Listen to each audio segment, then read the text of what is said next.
जय हिंद दोस्तों, कैसे हैं आप लोग। आप लोग को पता है कि मैंने 5 सेट का डिस्कशन दिया और आज मैं छठे सेट का डिस्कशन करने के लिए आप लोग के सामने प्रेजेंट हुआ।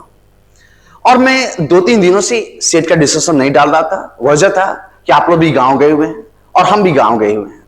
आज आप लोग के लिए मैं स्पेशली गांव से यहां पे वीडियो बनाने के लिए आया और मैं वीडियो बनाकर और अपलोड कर रहा हूं आप लोग सेट का, क्योंकि आप लोग के पास भी समय नहीं है। आप लोग के पास एग्जाम का डेट दे दिया है। आप लोग जितना प्रैक्टिस कीजिएगा उतना आप लोग के लिए अच्छा है। और एसएससी जीडी ने अपना वैकेंसी भी नोटिफिकेशन भी दे दिया कि एसएससी जीडी का वैकेंसी कितना आ रहा है, कैसे आ रहा है, इसका फॉर्म कब से भराएगा। तो अब समय नहीं है दोस्त। अब ये मत सोचिए आप लोग कि ये जो सेट चल रहा है वो सचिवालय के लिए होगा कि बिहार एसएससी के लिए होगा या आपका एलडीसी के लिए होगा कि आपका जीडी के लिए होगा। किसी भी एग्जाम के लिए जो मैथ के सेट होते हैं वो हर एग्जाम के लिए अच्छे होते हैं, कारगर होते हैं। अब सेट नंबर 6 का डिस्कशन देने के पहले मैं आप लोग को बता देता हूं कि जो भी सेट मैं करवाने वाला होता हूं उस सेट को मैं सबसे पहले टेलीग्राम चैनल पर डाल देता हूं। आप लोग उस सेट को बनाते हैं और उसके बाद उस सारे क्वेश्चन का डिस्कशन मैं अपने यूट्यूब चैनल टाइम प्लस, जिसका नाम है टाइम प्लस, इस पर मैं डाल देता हूं। अगर आपको क्वेश्चन नहीं मिला और वीडियो देख रहे हैं और आपको क्वेश्चन चाहिए तो डिस्क्रिप्शन में नीचे आपको दे दिया गया है, इसका लिंक दे दिया गया है और इस लिंक पर जाइए, टेलीग्राम का लिंक पर जाइए और वहां से क्वेश्चन को डाउनलोड कीजिए और क्वेश्चन को अटेम्प्ट कीजिए। आइए दोस्त क्वेश्चन नंबर फर्स्ट की तरफ बढ़ते हैं। सेट नंबर 6 का क्वेश्चन नंबर 1। अब क्वेश्चन नंबर 1 क्या है, आइए देखिएगा। राम और श्याम किसी काम को एक साथ 10 दिनों में कर लेते हैं। कितने दिनों में कर लेते हैं? तो 10 दिनों में। अब राम और श्याम, यानी राम है और कौन है? श्याम है। किसी काम को 10 दिनों में करता है, ठीक है भाई, 10 दिनों में किया। श्याम और मोहन उसी काम को कितने दिनों में? 15 दिनों में। ये 15 दिन। और मोहन तथा राम उसी काम को 20 दिनों में करता है। सबसे पहले आपको पता है कि जब भी टाइम एंड वर्क का क्वेश्चन रहे या पाइप एंड सिस्टम का क्वेश्चन रहे, पानी टंकी का या फिर आपको कार्य एवं समय का, यानी जब भी आपको क्वेश्चन रहे तो इस समय का आप लोग एलसीएम लीजिएगा। इस समय का जब एलसीएम लीजिएगा 10, 15 और 20 का एलसीएम आपको पता है 60। और जब भी समय का एलसीएम लीजिएगा तो ये टोटल कार्य आते हैं और टोटल कार्य आपको कितने होंगे? 60। टोटल कार्य 60 है और राम और श्याम इस टोटल कार्य को 10 दिनों में करता है तो इसकी क्षमता चाहिए। इसकी क्षमता निकालने के लिए आपको पता है कि टोटल कार्य 60 है और 60 काम को 10 दिनों में करेगा तो एक दिन में कितना काम करेगा? तो 60 में 10 से भागा देंगे तो कितना आएगा? 6। उसी तरह 60 में 15 से भागा देंगे कितना आएगा? 4। और 60 में 20 से भागा देंगे कितना? 3।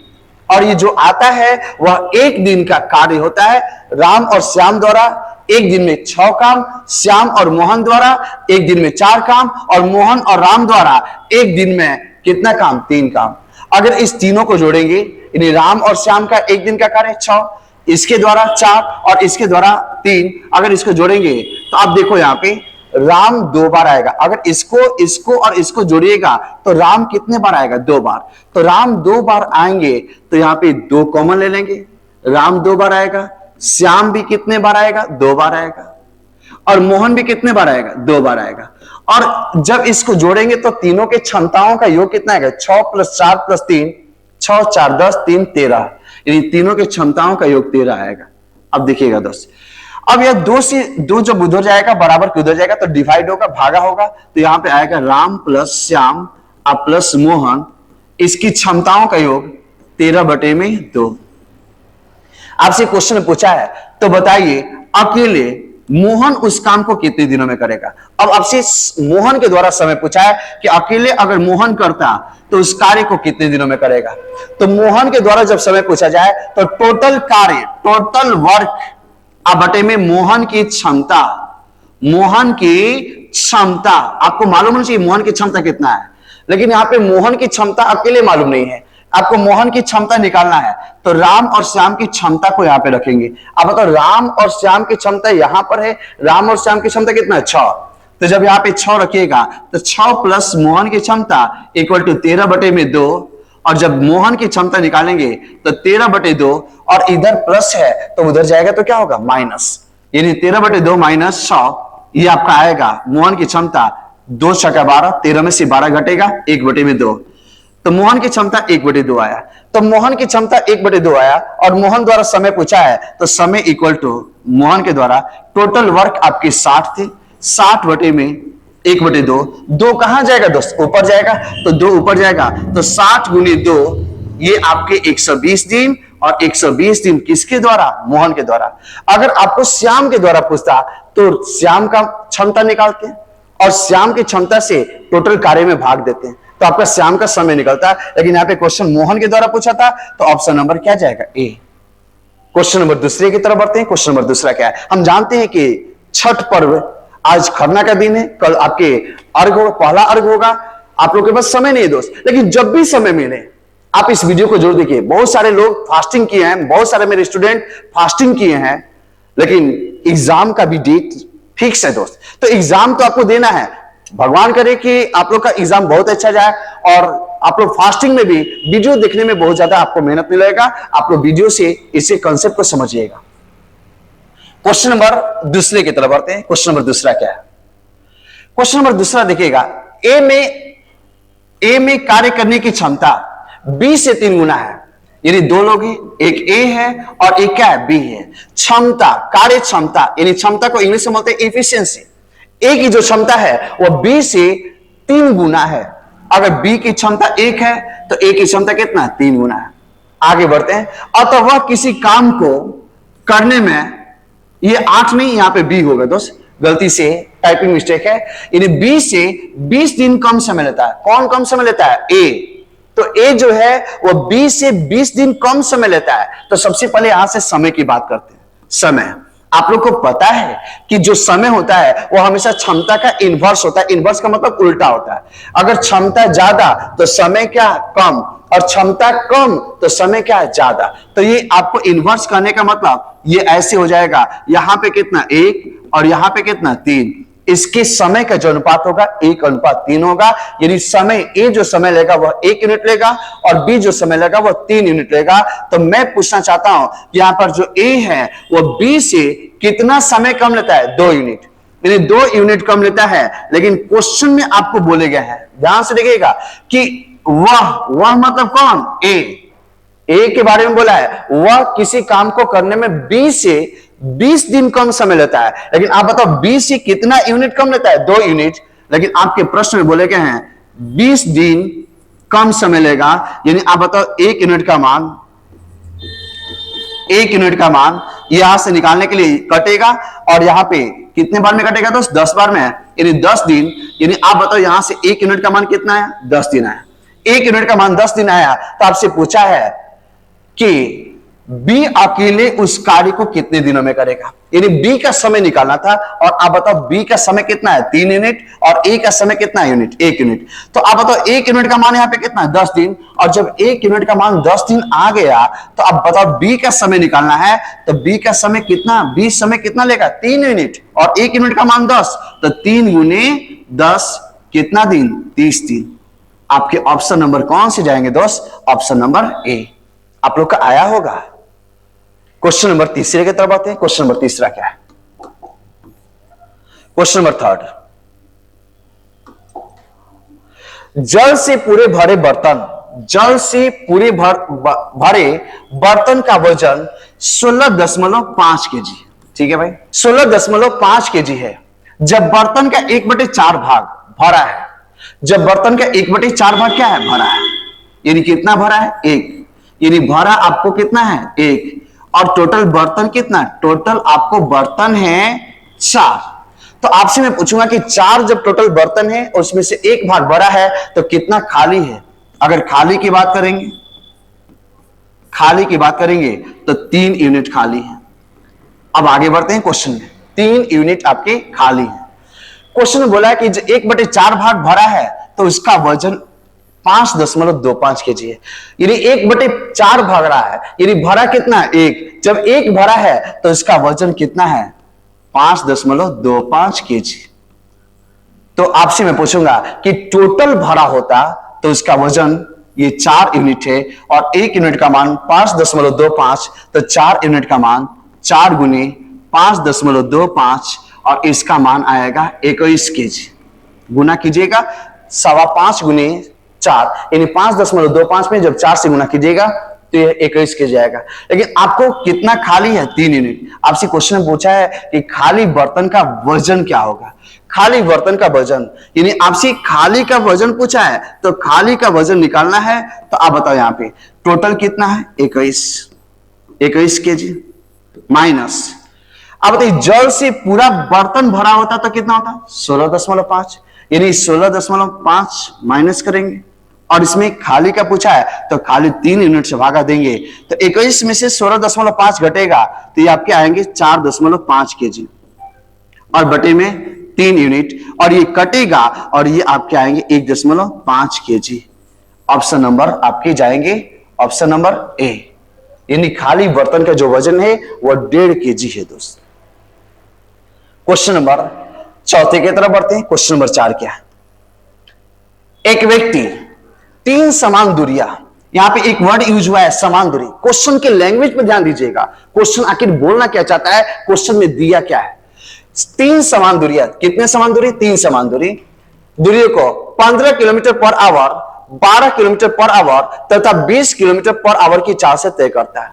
यानी 3 दूरी को समान दूरी है, यानी यहां पे यहां से यहां की दूरी, इसको 3 समान दूरी है, इसको 15 किलोमीटर पर आवर, ये आपके 12 किलोमीटर पर आवर और ये आपके 20 किलोमीटर पर आवर की चाल से तय करता है। क्वेश्चन बोला यदि तीनों दूरियों को तय करने में कुल 12 घंटे लगे, तीनों दूरियों को तय करने में कितना? 12 घंटे लगे हैं, तो प्रत्येक दूरी कितनी किलोमीटर की होगी? कितनी की होगी, यानी प्रत्येक दूरी की मान पूछा है। आप एक कॉन्सेप्ट समझिएगा, अगर ये तीनों दूरी समान है तो यह x होगा, यह भी x होगा और यह भी x होगा। इसका रेशियो लीजिएगा तो कितना यूनिट? 1 और यह भी कितना? 1। आपको एक बेसिक सा कॉन्सेप्ट यह भी मालूम होना चाहिए कि जब भी आपको स्पीड दिया हो तो स्पीड का एलसीएम लीजिएगा, तो जब भी स्पीड का एलसीएम लेंगे तो वह हमेशा डिस्टेंस आएगा। ये आपके दिमाग में बैठना चाहिए, क्योंकि ये कॉन्सेप्ट है कि जब भी स्पीड का एलसीएम लेंगे तो वो डिस्टेंस आता है और जो डिस्टेंस आएगा वो हमेशा 1 यूनिट का मान आएगा। कितने यूनिट का? 1 यूनिट। आपने जब इसका एलसीएम लिया तो वह आपका 60 किलोमीटर आएगा, 60 आएगा और ये जो 60 किलोमीटर है वो कितने यूनिट का मान है? 1 यूनिट का मान। यानी आप बताओ ये जो तीनों समान दूरी था वो कितना यूनिट था? 1 यूनिट। लड़का बोलेगा x था, अरे भाई जब इसका रेशियो लीजिएगा तो कितना यूनिट आया? 1 यूनिट और 1 यूनिट का मान कितना है? 60, यानी प्रत्येक दूरी का मान 60 किलोमीटर। ऑप्शन नंबर बी जाएगा।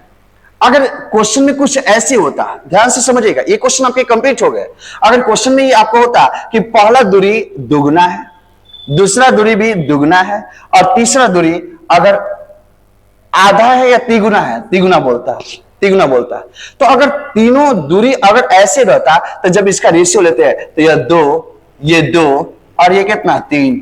1 यूनिट का मान कितना? 60। तो बताइए पहला दूरी कितना यूनिट? 2 यूनिट। तो 1 यूनिट का मान 60, तो 2 यूनिट का मान 60 दूनी का 120।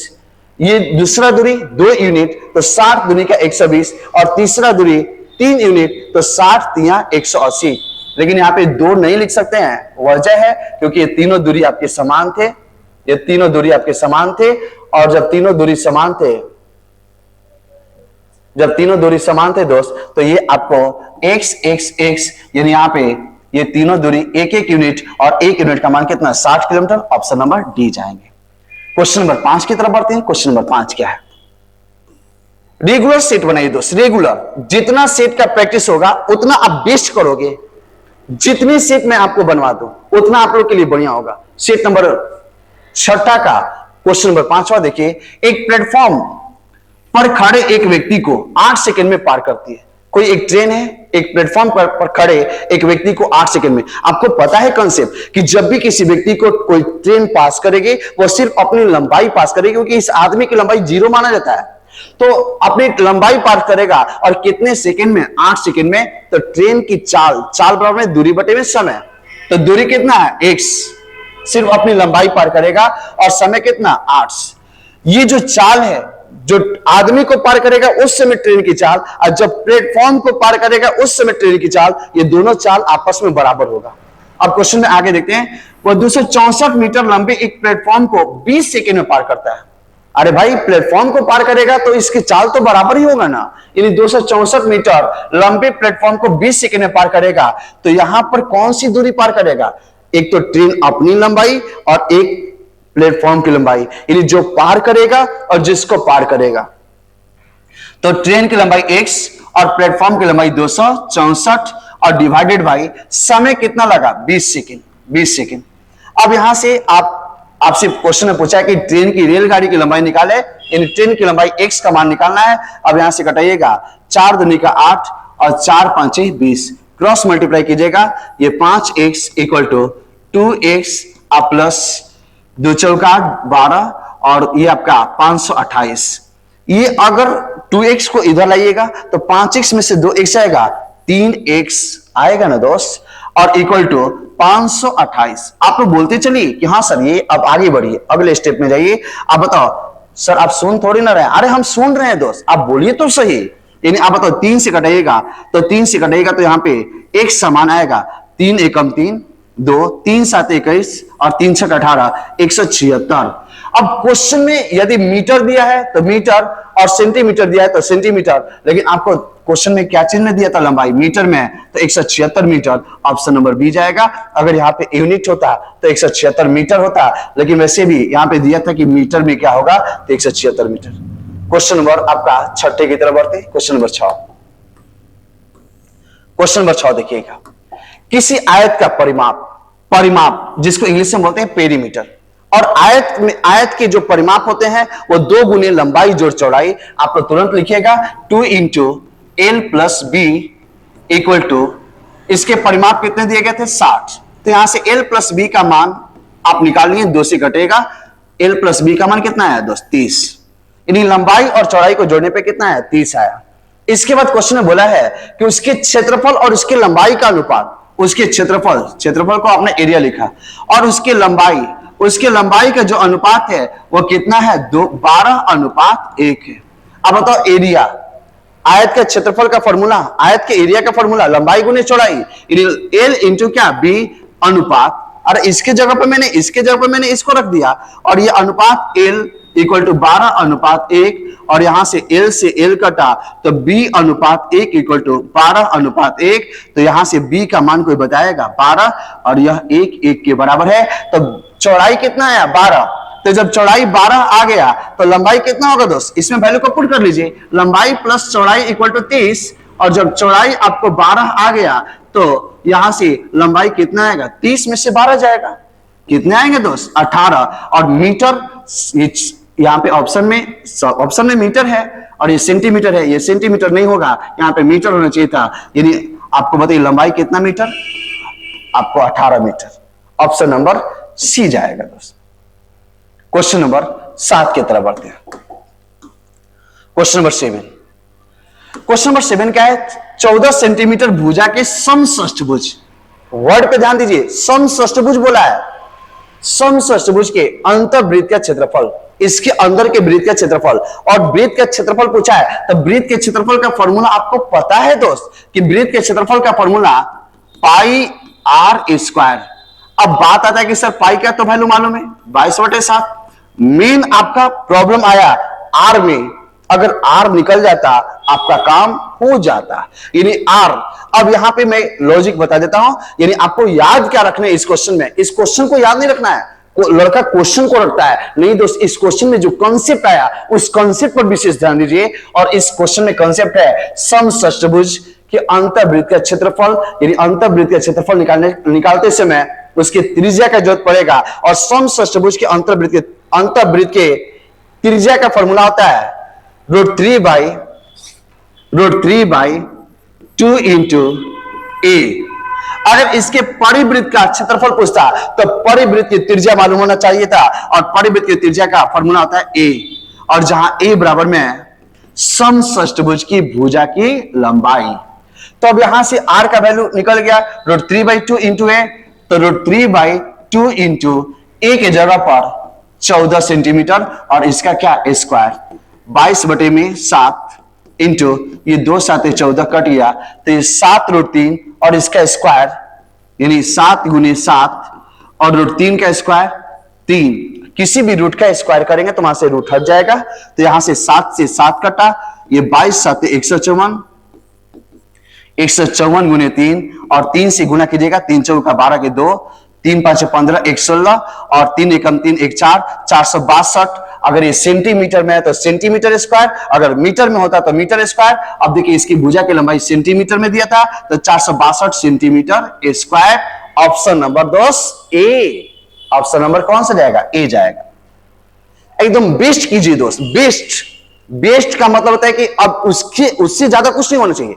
आप घर पर मेहनत कीजिए, मैंने जो बोला इसको देखिए, और एक कॉपी में, आपके पास एक कॉपी होना चाहिए, उस कॉपी में इसको जरूर नोट डाउन कीजिए।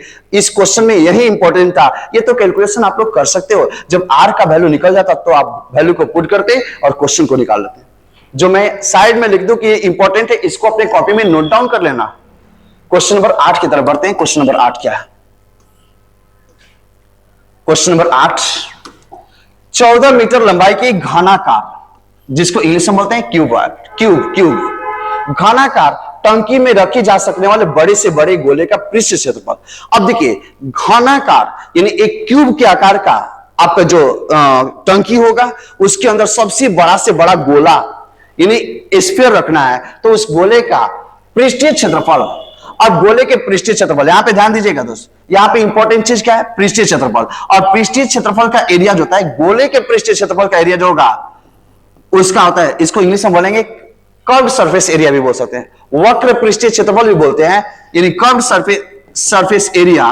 वक्र पृष्ठीय क्षेत्रफल का फॉर्मूला होगा 4 पाई आर स्क्वायर।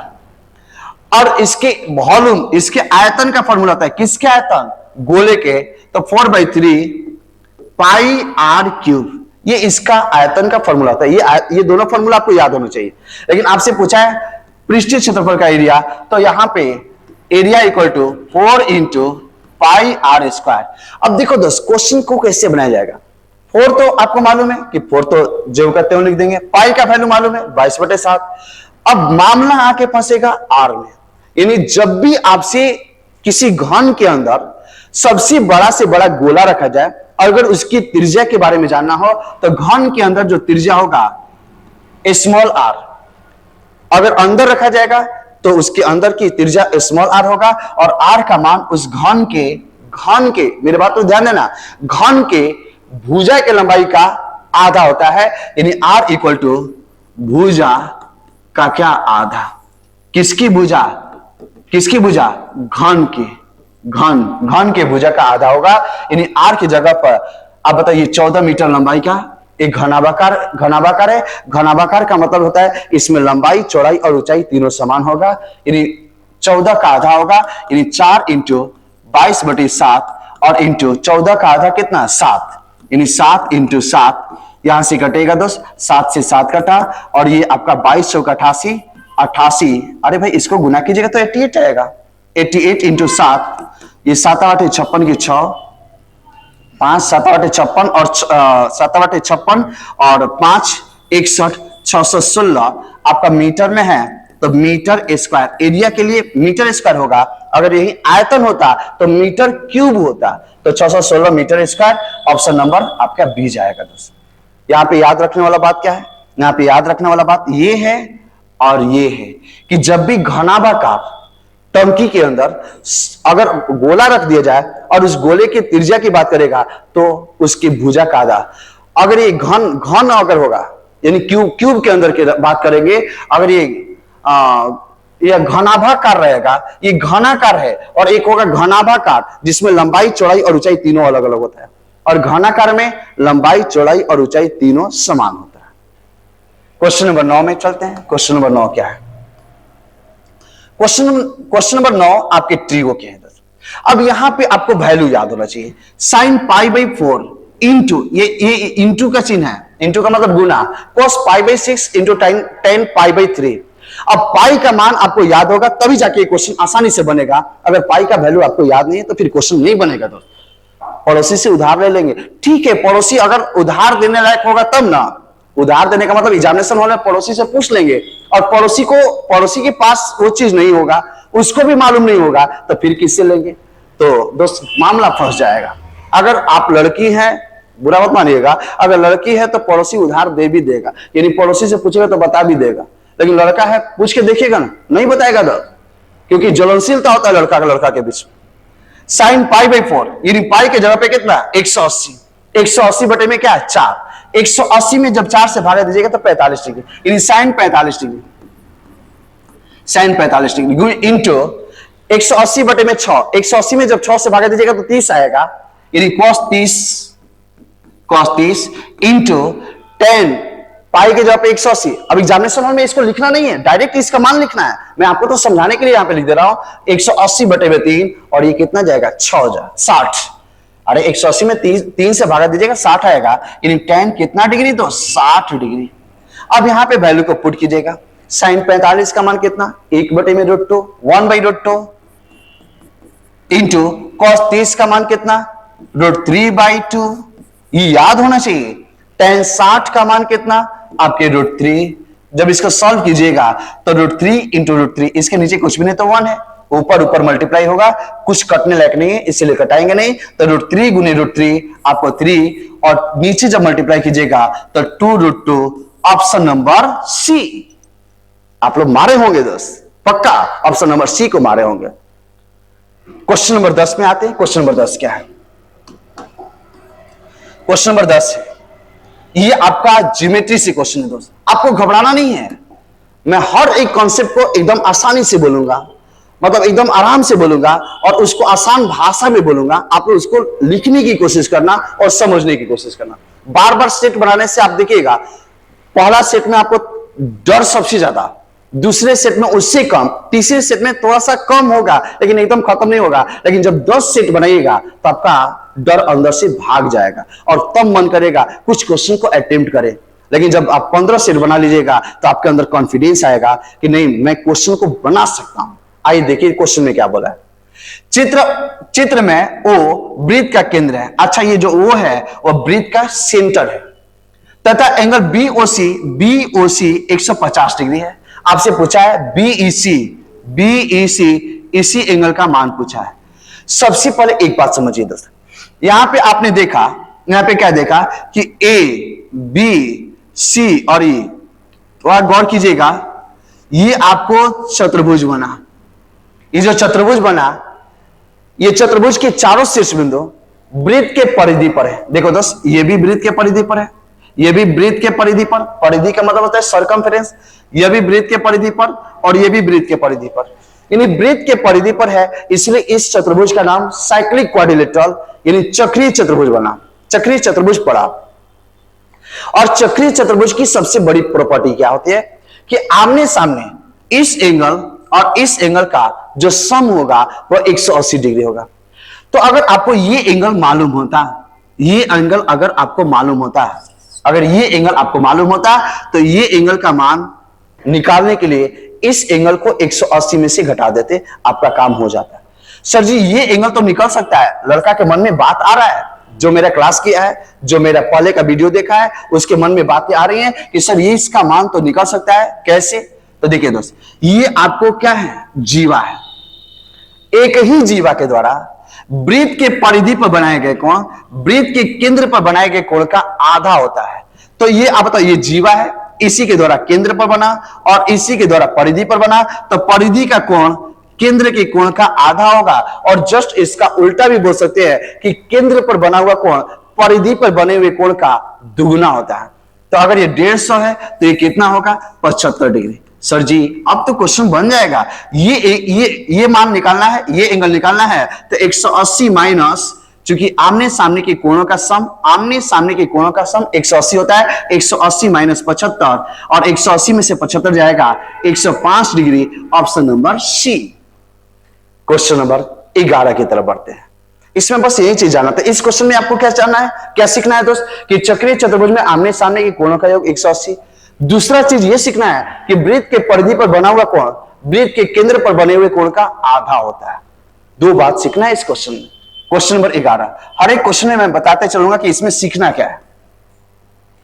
अब देखिए क्वेश्चन नंबर 11 में क्या है, त्रिभुज की माध्यिकाओं का संगामी बिंदु, संगामी मतलब मिलन बिंदु, क्या कहलाता है? तो आपको पता है कि माध्यिका, माध्यिका किसको बोलते हैं? कि त्रिभुज के शीर्ष बिंदु से सामने वाले भुजा के मध्य बिंदु को मिलाने वाली रेखा को माध्यिका बोलते हैं। और एक त्रिभुज के अंदर अधिकतम कितनी माध्यिकाएं हो सकती हैं? 3।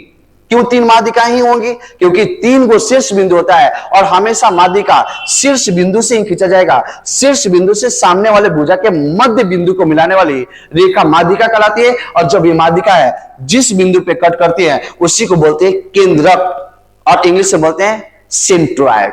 और केंद्रक और इसको गुरुत्व केंद्र भी बोलते हैं। तो ऑप्शन नंबर क्या जाएगा? डी जाएगा। बस जब त्रिभुज की एंगल बाइसेक्टर, कोण समद्विभाजक, ये एंगल है और इसका बाइसेक्टर, इस एंगल का ये बाइसेक्टर और इस एंगल, ये एंगल होगा इसके समद्विभाजक, यानी 2 बराबर भागों में बांटना।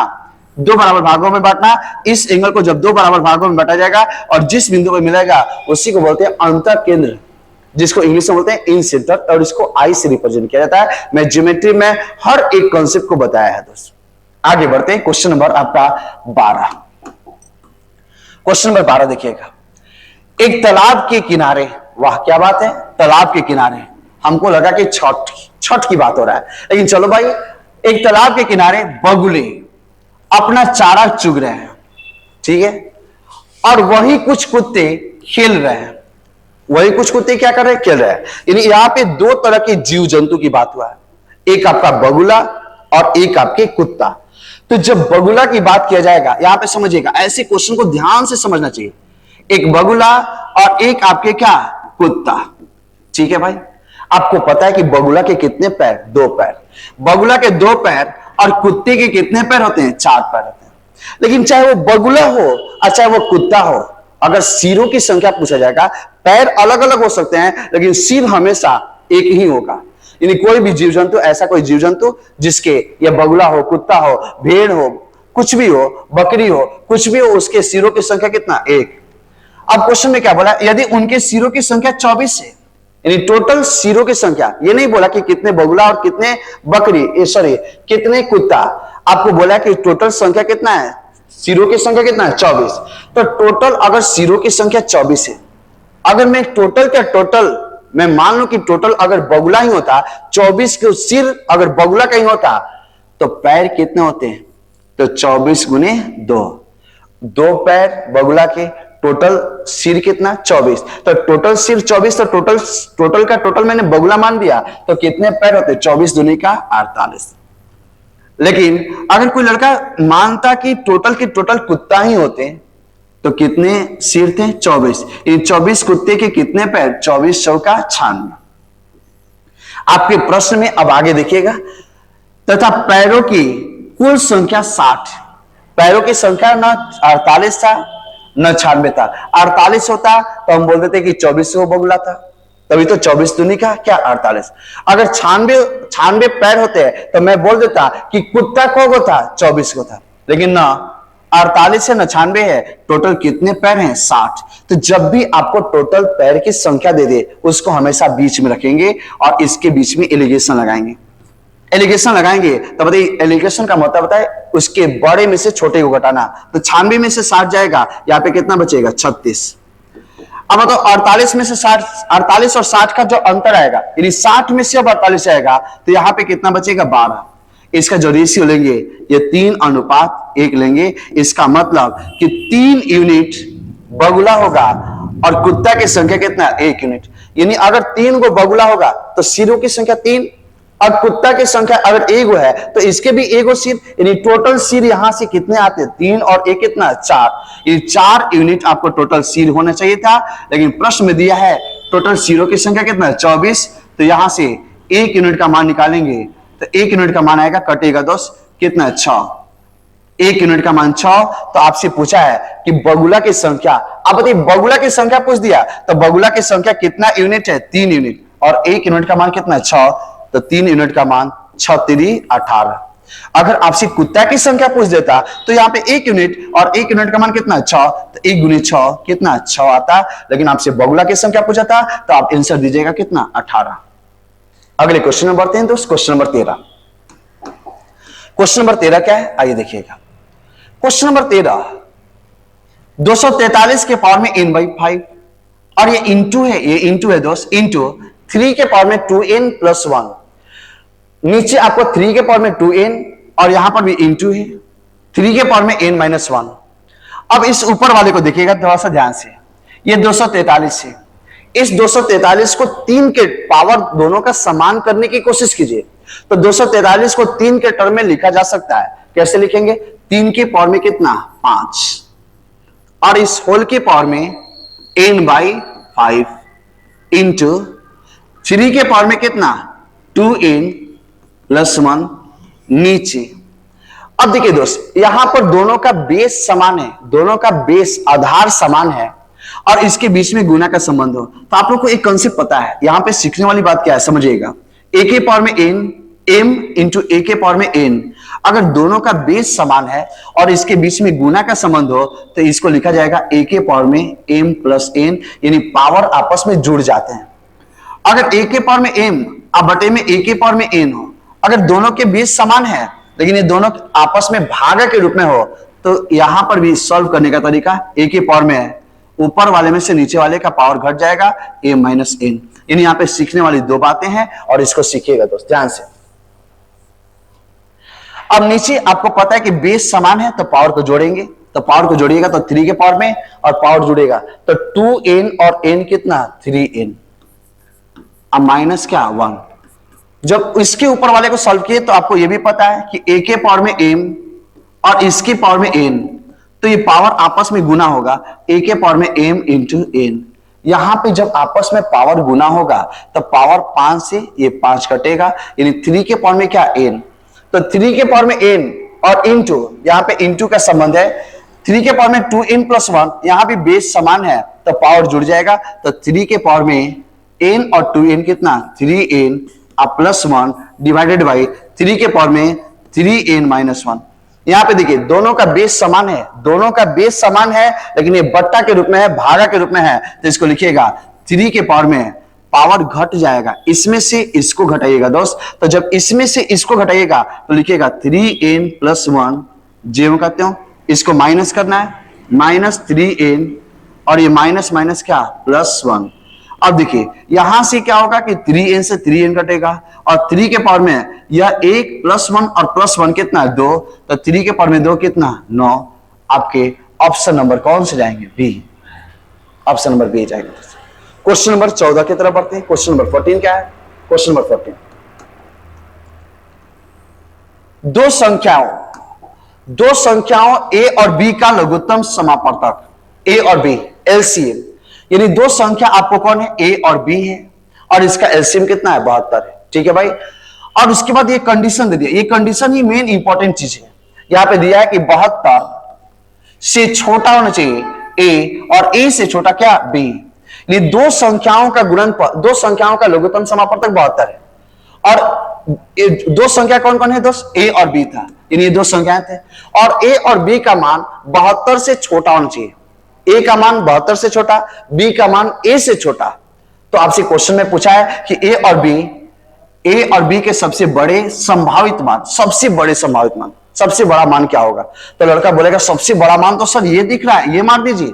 नहीं दोस्त, ये मार देते तब मारते जब यहां पर आपको, यहां पे देखिए दोस्त, यहां पे देखना, ये 72 और 48 का मतलब a का मान कितना? 72 और b का मान कितना? 48। लेकिन यहां पे बताओ a का मान, यहां पे समझने वाली बात है, a का जो मान है वो 72 से छोटा होना चाहिए, बराबर नहीं, छोटा होना चाहिए। और a का मान यहां पे 72 दे देंगे तो 72 से 72 छोटा नहीं होता है, इसलिए ऑप्शन नंबर ए नहीं होगा, बी नहीं होगा। अब बड़ा से बड़ा मान पूछा है तो आप बताइए 36 और 24 को लीजिएगा तो 36 और 24 का एलसीएम आपके 72 आएंगे और इसमें ए कौन होगा? 36, तो ए आपके 36 और बी आपके 24 और इसका एलसीएम कितना? 72 और 72 से ए 36 भी छोटा और ए से छोटा कौन? ए से छोटा कौन? 24, यानी ऑप्शन नंबर कौन सा जाएगा? ए। क्वेश्चन नंबर 15 की तरफ बढ़ते हैं। क्वेश्चन नंबर 15 क्या है? क्वेश्चन नंबर 15 ये आपके अलजेब्रा के क्वेश्चन है दोस्त। क्वेश्चन में बोला है कि 5x square minus 3y square ratio x y equal to 11:2 हो तो x बटे y, यहां पे x बटे y है, यानी x बटे y का धनात्मक मान क्या होगा? धनात्मक पॉजिटिव मान बताना है, निगेटिव मान नहीं बताना। तो सबसे पहले इसको सॉल्व कीजिएगा। ये 5x² minus 3y² divided by आपको xy इक्वल टू 11 बटे में कितना 2। जब क्रॉस मल्टीप्लाई कीजिएगा तो यहां पे 2 5 10 x² minus 6y² equal to 11xy। सारे मान को जब इधर लगेगा तो 10x² minus 6y² minus 11xy equal to कितना 0। अब देखिए यहां पे थोड़ा सा दिमाग लगाना पड़ेगा, यहां पे सोचना पड़ेगा, कुछ ऐसा किया जाए कि इसके बीच में कुछ कॉमन हो जाए। तो कॉमन लाने के लिए आपका यहां पे जब देखिएगा तो ये 11xy है, ये आपका 10x² है, ये y² है। तो अब इसको लिखा जा सकता है ऐसे 10x² माइनस 11xy को लिखने का तरीका समझिएगा दोस्त, इसको लिख सकते हैं 15xy। फायदा क्या होगा समझिएगा, 15xy अब प्लस 4xy, अरे 15 में से 4 जाएगा कितना 11 माइनस 6y² इक्वल टू 0। अब देखिए इसमें से क्या कॉमन निकलेगा, इसमें से मैं कॉमन निकालूंगा 5x, तो यहां पे बचेगा 2x माइनस 3y। 5x जब कॉमन निकलेगा तो 5 यहां से निकलेगा तो 3 और y यहां से आप जब 2y कॉमन निकालेगा तो 2x minus 3y equal to क्या 0। इसको डायरेक्ट लिख सकते हैं। अब इसमें से क्या कॉमन होगा, इसमें से कॉमन क्या होगा, तो इसमें से कॉमन जो होगा यहां पे लिख देते हैं दोस्त, यहां पे लिख देते हैं कि 2x minus 3y, 2x minus 3y into ये आपका 5x plus 2y equal to 0। देखिए इसको लीजिएगा, इसका मतलब कि दोनों का गुणनफल 0 आएगा। अगर इसको लीजिएगा, इसको 0 कीजिएगा तो कभी भी ये पॉजिटिव मान नहीं आएगा, इससे निगेटिव मान आएगा। क्यों आएगा, क्योंकि 5x आप प्लस 2y इक्वल टू 0 कीजिएगा तो यहां से 5x equal to minus 2y और यहां से x बटे y का मान माइनस 2 बटे में 5, ये आपको निगेटिव आएगा। लेकिन निगेटिव नहीं पूछा है, ऋणात्मक नहीं धनात्मक पूछा है, तो इसको नहीं लेंगे, इसको लीजिएगा। तो 2x minus 3y equal to 0। अब बताइए 2x इक्वल टू 3y, आपसे पूछा है x बटे में y, तो 3 बटे में 2 ऑप्शन नंबर आपकी देखिए। लेकिन यहाँ पे ऑप्शन में 3/2 नहीं था, तो कोई बात नहीं, इसको बदल दो ना भाई, दिमाग तो लगाते नहीं आप लोग। 3 में 2 से भागा दीजिएगा, कितने बार में जाएगा 1, 2 एकम 2 और 1 शेष बचेगा, इन 1 पूर्णांक 1 बटे 2 ऑप्शन नंबर सी जाएगा। x बटे y का पॉजिटिव मान 1 पूर्णांक 1 बटे 2 ऑप्शन नंबर सी जाएगा दोस्तों। क्वेश्चन नंबर 16 की तरफ बढ़ते हैं। क्वेश्चन नंबर 16 क्या है, देखिए दोस्त, मैं यहां पे अगर आप लोग से बातें बनाऊं, आप लोग से बातें बनाऊं तो समय ज्यादा लगेगा। हम लोग रेगुलर सीरियस अगर आगे का डिस्कशन देखा जाए तो कम समय में हम लोग सारे क्वेश्चन को देख लेंगे। तो क्वेश्चन नंबर 16 की तरफ बढ़ते हैं। क्वेश्चन नंबर 16 क्या है, क्वेश्चन नंबर 16 6 वर्ष पहले, क्वेश्चन नंबर 16 में दिया है 6 वर्ष पहले कमल एवं सुरेश की आयु उम्र का अनुपात। तो 6 वर्ष पहले, तो जब भी ऐसे क्वेश्चन है तो 6 वर्ष पहले नहीं लिखना है, आपको -6 लिखना है। और -6 का मतलब होता है -6 ईयर का मतलब कि 6 वर्ष पहले। जो कमल और सुरेश है, कमल को मैंने K से और सुरेश को मैंने S से, जो इनके उम्रों का अनुपात है वो कितना है 6:5। ठीक है भाई। 4 वर्ष बाद, कितने वर्ष बाद 4 वर्ष बाद। अब 4 वर्ष बाद को लिखना है तो कैसे लिखेंगे, +4 वर्ष। +4 वर्ष का मतलब क्या है 4 वर्ष के बाद इनके उम्रों का अनुपात 11 अनुपात कितना 10। आपसे पूछा है कि वर्तमान में सुरेश की उम्र क्या होगी, सुरेश की उम्र पूछा है, यानी सुरेश जी का उम्र आपसे पूछा है कि वर्तमान में क्या होगा। जब भी ऐसे क्वेश्चन बनाने हो तो सबसे पहला काम होता है आप इसके बीच का अंतर देखिएगा, इसके बीच का। अब तो इसके बीच का अंतर कितने का 1 का, इसके बीच का अंतर कितने का 1 का, डिफरेंस 1 का, यहां भी डिफरेंस कितने का 1 का। तो अब देखिए ये दोनों डिफरेंस आपको समान है तब तो कोई टेंशन की बात नहीं। अगर समान नहीं होता तो क्या होता है, तो इसके डिफरेंस से इसमें गुना और इसके डिफरेंस से इसमें गुना करते हैं। सबसे पहले रेशियो लेते हैं और इससे इसमें और इससे इसमें गुना करते हैं, लेकिन यहाँ पे समान है तो कोई टेंशन की बात नहीं है। अब देखिएगा, अब बताओ कमल की एज शुरू में 6 साल पहले कितना था 6 यूनिट, 4 साल बाद कितना 11। अब बताओ 6 साल पहले और 4 साल बाद कमल के एज में कितने का वृद्धि हो गया 5 यूनिट का। कितने यूनिट 5 यूनिट। तो बताइए यहां भी सुरेश के भी एज में 5 ही यूनिट का वृद्धि होना चाहिए, और हुआ भी यही।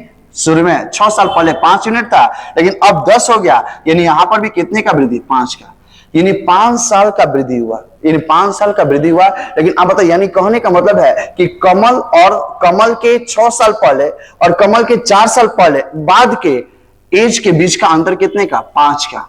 लेकिन यहां पे देखो एज के बीच का अंतर कितने का है, 6 साल पहले और 4 साल बाद, 6 साल पहले और 4 साल बाद, इसके बीच का जो अंतर आएगा वो 10 साल होगा दोस्त। यानी होना चाहिए था 10 साल आना चाहिए था, लेकिन आया कितना है, 5 यूनिट, यानी 5 यूनिट का मान आपका कितना, 10 साल।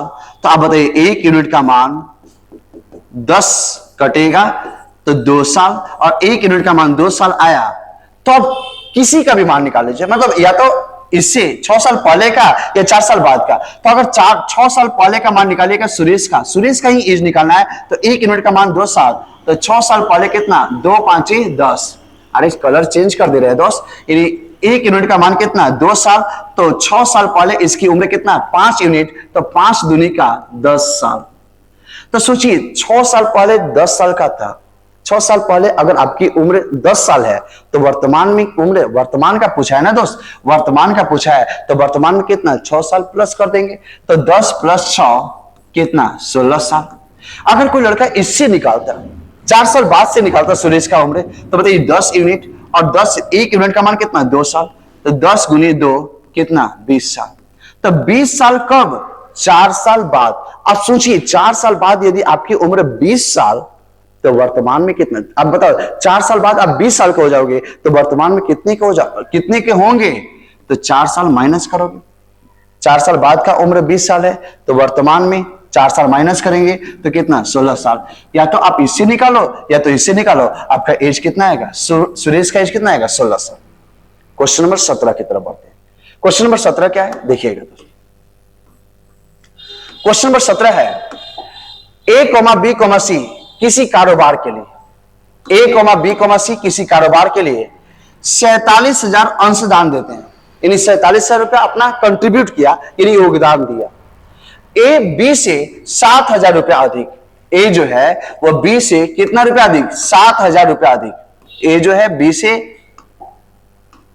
7,000 रुपया अधिक। आपके क्वेश्चन में दिया है कि जो A जो है वो B से 7,000 रुपया अधिक और B जो है C से 500 रुपया अधिक अंशदान देता है। तो सबसे पहले आप ऐसे करते हैं कि A B C तीनों ने मिलकर टोटल कितने अंशदान किए, 47,000 रुपया दिए। अब यहां पर A की बात आता है, B की बात आता है और C की बात आता है। A जो है वो B से 7,000 रुपया अधिक, चलो भाई ठीक है, A जो है B से कितना रुपया अधिक, 7,000 रुपया अधिक, और B जो है C से कितना अधिक, B C से 5,000 रुपया अधिक, ये आपको 5,000 रुपया अधिक, ठीक है भाई, अधिक देता है। तो आप कुल लाभ 9400 रुपए के हुए हैं, तो B का लाभांश क्या होगा, B कितना रुपया प्राप्त करेगा इस लाभांश में से, लाभ में से B को कितना रुपए मिलेगा। तो सबसे पहले यहां पे क्वेश्चन जो आता है पार्टनरशिप है क्वेश्चन, आप इस क्वेश्चन को समझिए, कहां से क्वेश्चन पूछा है, पार्टनरशिप से। तो पार्टनरशिप में जो लाभ मिलेगा वो उसके पूंजी के अनुपात में मिलेगा, जिस हिसाब से पूंजी लगाएगा उसी हिसाब से उसको लाभ मिलेगा, यानी जितना पूंजी लगाएगा उतना आपको लाभ मिलेगा, जो ज्यादा लगाएगा उसको ज्यादा लाभ, जो कम लगाएगा उसको कम लाभ। तो यहां पे सबसे पहले पूंजी ही निकाल लेते हैं, तो इसका माना पूंजी कितना, 100 रुपया। तो जब ये 5,000 ज्यादा लगाएगा तो ये कितना, x + 5,000, ये इससे भी 7,000 ज्यादा, तब x + 5,000 में जब 7,000 जोड़ोगे तो x + 12,000, x प्लस आपको 12,000, x + 12,000, ये कौन लगाया, ए लगाया। अब यहां से देखिएगा दोस्त, जब इस तीनों के पूंजी को जोड़ा जाएगा, इसका पूंजी, इसका पूंजी और इसका पूंजी को जोड़ा जाएगा, तीनों के पूंजी को जोड़ा जाएगा तो 47,000 आना चाहिए। तो यहां पर तीनों को पूंजी को जोड़े तो x और x कितना, 3x प्लस 12,000 और 5 17,000 बराबर में ये कितना आएगा, 47,000। अरे भाई तीनों के पूंजी को जब आप जोड़िएगा, तीनों मिलकर इतने रुपए लगाए हैं, तो तीनों के पूंजी को जब जोड़िएगा तो ये कितने आने चाहिए, 47,000। और ये 17,000 जब उधर से माइनस, उधर माइनस होगा तो 3x = ये 17,000 माइनस होगा तो दोस्त समझिएगा 47,000 में से जब 17,000 माइनस करोगे तो 30,000 आएंगे, 30,000 आएंगे आपको, 30,000 आ गए। अब यहां से आपको मान किसका निकालना है, एक्स का। तो एक्स का मान निकालिएगा तो 3 से कटेगा ये 10,000, 10,000 यानी एक्स का मान आपको 10,000, यानी एक्स कितना, सी कितना लगाया 10,000, हजार को मैंने के लिखा 10 के का मतलब कितना 1000। बी कितना लगाया एक्स प्लस 5,000, यानी एक्स का मान कितना 10,000 और 10,000 में जब 5,000 जोड़ेंगे तो 15,000, 15 के। अगर ए के बारे में बोला जाए तो बी से 12,000 ज्यादा, सॉरी बी से 7,000 ज्यादा, 7,000 ज्यादा, यानी आप बताओ यहां पे एक समान, अगर यहां पे समझिए एक समान अगर 10 रखेंगे तो 10 प्लस 12,000 कितना 22,000, यानी 22,000 का मतलब कितना 22 के। अब इसका रेशियो लीजिएगा तो 22 के, यहां पे जब रेशियो लीजिएगा तो क्या आएगा, के से के कटेगा और यहां पे 2 से भी नहीं कटेगा, यानी टोटल आएगा 22 अनुपात 15 अनुपात कितना 10। यानी जो इसके पूंजी का अनुपात है, पूंजी जो लगाए अगर उसका रेशियो लिए तो 22, 15 और 10 आया। यानी जब लाभ को बांटा जाएगा तो ए को 22 यूनिट, बी को 15 यूनिट और सी को 10 यूनिट। अब देखो दोस्त यहां पे टोटल लाभ कितने 9400 रुपए। अगर 9400 रुपए को बांटना है, लेकिन यहाँ पे लाभ कितना बांटा जाता है 22 प्लस 15 प्लस 10, इसको जोड़िएगा तो 22 और 15 जोड़िएगा तो कितना, अरे भाई यहाँ पे 5 2 7 और यहाँ पे 1 1 2 और 1 कितना 4, यानी 47 यूनिट। 47 यूनिट 47 अगर यूनिट लाभ होता तो ए को मिलता 22 यूनिट, बी को 15 यूनिट और सी को कितना 10। लेकिन आपको टोटल लाभ कितने 9400 रुपया है। तो 1 यूनिट का मान 47 से कटेगा 2 बार में, 47 दूनी का 94, 200। 1 यूनिट का मान 200। तब किसी के बारे में पूछा जाए, जैसे ए के बारे में पूछा जाए तो 22 गुने 200, अगर आपको बी के बारे में पूछा जाए तो 15 गुने 200 और सी के बारे में पूछा जाए तो 10 गुने 200। लेकिन आपसे पूछा है कि बी को कितने रुपए प्राप्त होंगे, तो 15 गुने 200 और ये 15 दूनी का 30 और पीछे 2 जीरो यानी 3,000 रुपए। और ऑप्शन नंबर कौन सा जाएगा सी। अगर आपसे ए के बारे में पूछता तो 22 गुने 200 ये आपको 4400 रुपए। अगर सी के बारे में पूछता तो 10 गुने 200 आपको कितना 2,000 रुपए। और ये तीनों को जोड़िएगा तो कितने लाभ होंगे 9400 रुपए। यहां पे सीखने वाली बात क्या है, अब क्वेश्चन में आपके मन में एक बात आ रहा होगा सर इसमें क्या सीखें। इसमें यही सीखना है कि जिस अनुपात में वो पूंजी लगाएगा उसी अनुपात में उसको लाभ मिलेगा। यानी पूंजी का अनुपात 22, 15 और 10 है तो उसके लाभ का भी अनुपात 22 अनुपात 15 अनुपात 10 आएगा। क्वेश्चन नंबर 18, क्वेश्चन नंबर 18 क्या है देखिएगा दोस्तों, 2 धातुओं के 80 ग्राम मिश्रण, कितने ग्राम मिश्रण है 80 ग्राम, यानी 80 ग्राम मिश्रण में कितने धातु 2 धातु, मैंने उसका नाम दे दिया ए और बी, ठीक है भाई, का अनुपात, दोनों का अनुपात 5 अनुपात 3 है। 5 अनुपात कितना है 3 है। लेकिन इस धातु का टोटल, इस धातु का मात्रा कितना 80 ग्राम, 80 ग्राम, 80 ग्राम है। दूसरी धातु की कितनी मात्रा, यहां पे क्वेश्चन में ध्यान दीजिए, दूसरी धातु की कितनी मात्रा बढ़ा दी जाए कि यह अनुपात 5 अनुपात 4 हो जाए। यानी पहली धातु 5 है, दूसरी धातु बी सॉरी 3 है, यानी पहली धातु ए और दूसरी धातु बी है, इसका मात्रा 5 अनुपात 3 था। इसमें दूसरी धातु की कितनी मात्रा बढ़ा दी जाए कि इसका अनुपात 5 अनुपात 4 हो जाएगा। यानी बढ़ाया किसको जा रहा है दूसरी धातु को, पहली धातु के मात्रा में कोई चेंजिंग नहीं है तो इसको चेंज भी नहीं करना है। यानी ये 5 है तो ये भी कितना 5 होना चाहिए है भी। अगर नहीं होता, आपके मन में एक बात आता है कि नहीं होता तो क्या होता है, तो इसको बराबर करते, जिसको नहीं बढ़ाया गया उसको पहले बराबर करते। अगर मान लेते एग्जांपल समझा रहा हूं, अगर ये 2 यूनिट होता और ये 3, 2 अनुपात 3 और 3 अनुपात 4 होता तो इसको बराबर करते, तो इसमें 3 से गुना और इसमें 2 से गुना। लेकिन यहां पे पहले से बराबर दिया गया था तो 5 अनुपात 3 और 5 अनुपात 4। अब बताओ यहां पे कितना बढ़ा, 1 बढ़ा, 1 यूनिट बढ़ा। लेकिन 1 यूनिट बढ़ा, लेकिन आपसे ग्राम में मान पूछा है कि कितना ग्राम बढ़ा, तो आपको पता है कि टोटल धातु कितना ग्राम का था 80 ग्राम, और इस 80 ग्राम में कितना 5 यूनिट ए था और दूसरा धातु कितना 3, तो 5 और 3 कितना 8 यूनिट टोटल धातु था। लेकिन आपको दिया कितना था 80 ग्राम, यानी 1 यूनिट का मान कितना 10 ग्राम, तो यहां पे बढ़ाया कितना जा रहा है 1 यूनिट, और 1 यूनिट का मान कितना जाएगा 10 ग्राम। ऑप्शन नंबर आपके ए जाएंगे, option number A. Question number 19 देखिएगा दोस्तों।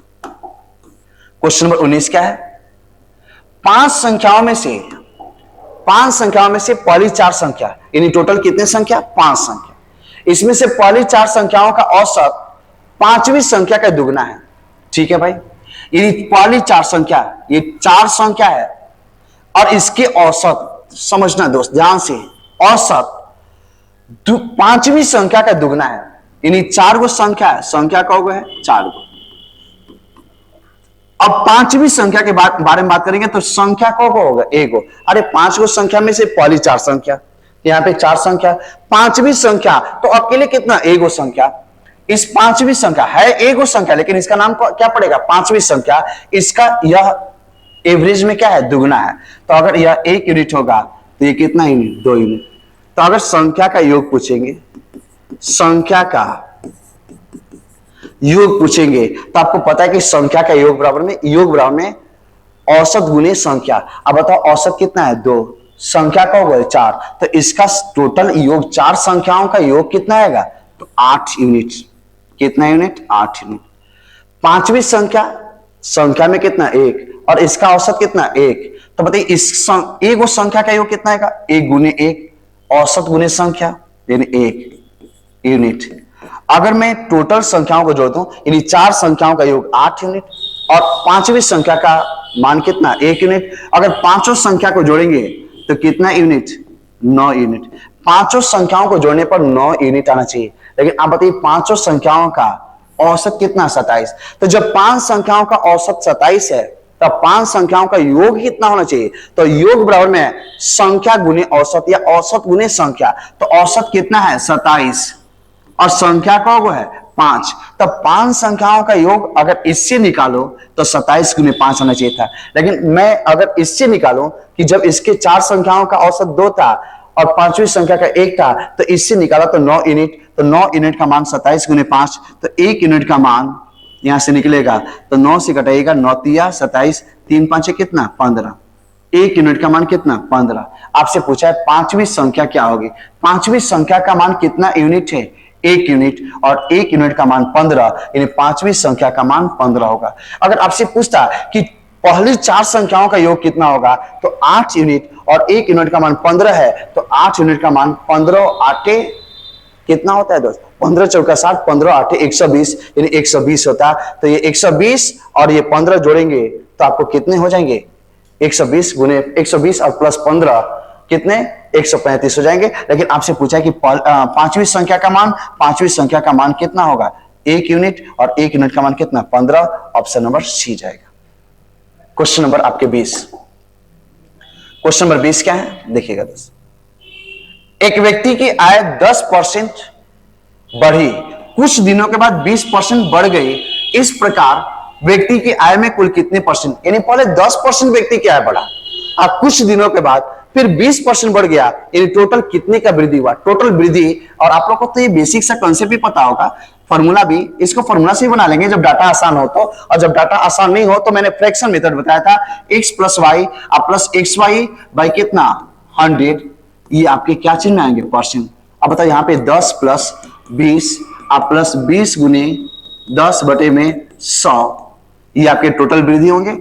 2 0 से 2 0, 20 और 10 कितना 30 और प्लस 2 आपके 32%, यानी टोटल आपके वृद्धि जो हुए हैं वो 32% हो गए। ऑप्शन नंबर क्या जाएंगे डी जाएंगे।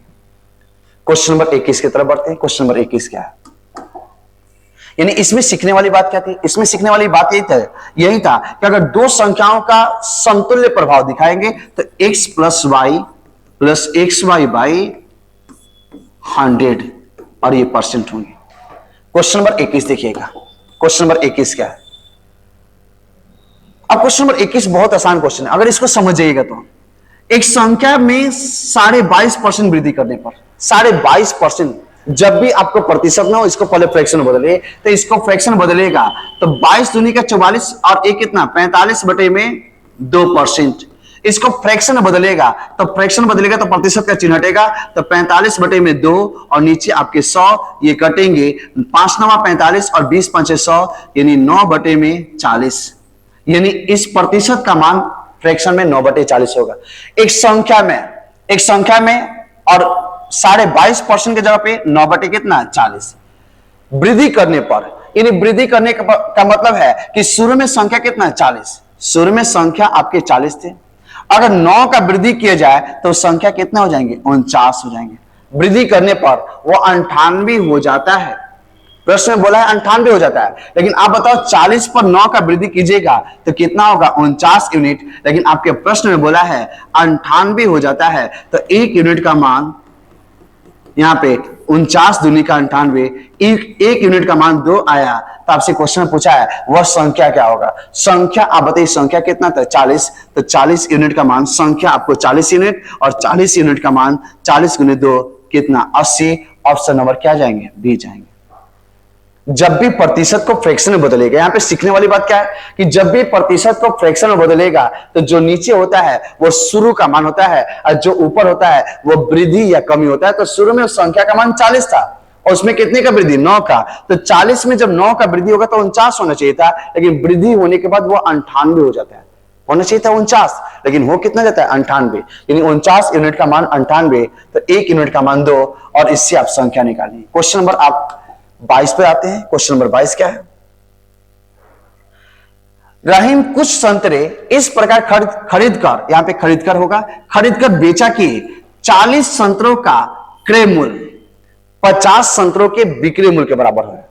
यानी रहीम जो है वह कुछ संतरे को खरीद कर इस प्रकार से बेचता है कि 40 संतरे का सीपी 50 संतरों के एसपी के बराबर हो जाता है। तो आपसे पूछा है कि रहीम को कितने प्रतिशत का लाभ या हानि होगा। तो लाभ या हानि तब हम निकाल सकते हैं जब उसका क्रय मूल्य मालूम हो और उसका बिक्री मूल्य मालूम हो। अकॉर्डिंग टू क्वेश्चन 40 संतरे का क्रय मूल्य 50 संतरे के बिक्री मूल्य के बराबर है, तो यहां से रेशियो निकालेंगे। ये 0 से रेशियो करने का मतलब जो कटने लगे उसको कटा देंगे। अब यहां से सीपी आप बटे में एसपी का मान निकालेंगे। एसपी को नीचे लाए, एसपी का मतलब क्या है सेलिंग प्राइस यानी बिक्री मूल्य। जब इसका मान निकालिएगा तो 5 बटे में कितना 4। अब बताओ सीपी कितना 5, एसपी कितना 4, यानी इसका मतलब है कि आपने 5 में किसी वस्तु को खरीदा। सोचिए दोस्त, आपको सोचना है, फॉर्मूला पे मत जाइए। आपने 5 में किसी वस्तु को खरीदा और 4 में किसी वस्तु को बेच दिया।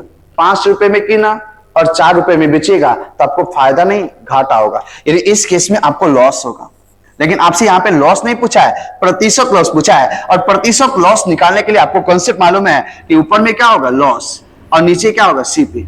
अगर लाभ आता तो ऊपर में प्रॉफिट और नीचे आपका सीपी, क्योंकि लाभ या हानि की गणना हमेशा सीपी पे करते हैं और प्रतिशत में बताने के लिए कितना से गुना 100 से।